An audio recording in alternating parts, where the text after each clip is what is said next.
disruption in two ways. One is that you focus on the exploits and you break the exploits.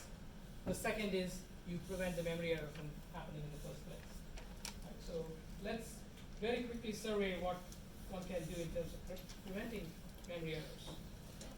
And I guess this is a repeated slide. We had this slide before. Again, it reminds you of what the spatial error and the temporal error are. Okay, so these types of memory error prevention techniques have a number of problems. One is compatibility with existing C code. And what I mean here is that the C language will say that certain things are, you shouldn't do certain things, and the behavior is undefined. Okay? But the no C programmer goes and looks at the C manual to figure out how they should write their code, right? Instead, you write the code, you compile. If it works, done, right?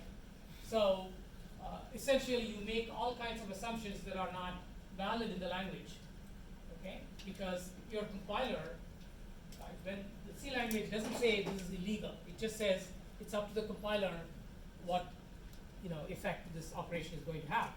And so if your compiler permits that bad program, then the programmer thinks that's the way it's supposed to work, and then they build that assumption into their program.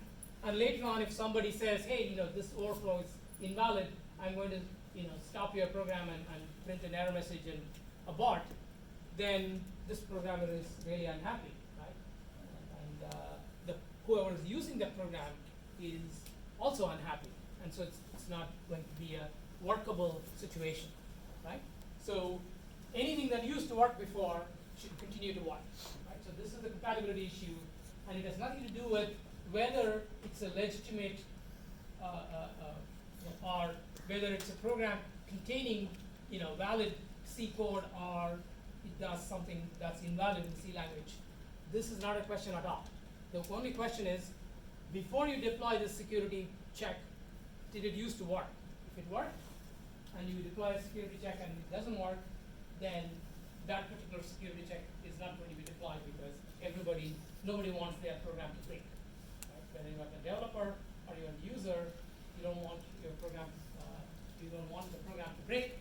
And this is really the biggest problem, and that's this backward compatibility problem.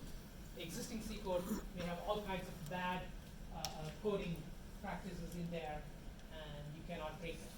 And this is really the biggest problem why we cannot stop all the memory errors, because there's tons and tons of existing C code. A lot of it has made these sort of assumptions that are invalid in the language, but they are there. Nobody can figure them out and correct them, and nobody's there's simply not enough manpower to fix all this code, and therefore these bugs are going to exist. And so essentially, what happens is that because of that, any kind of memory error prevention technique ends up having a really, really tough time being deployed. Okay? So let us stop here, and we'll finish up this topic in the next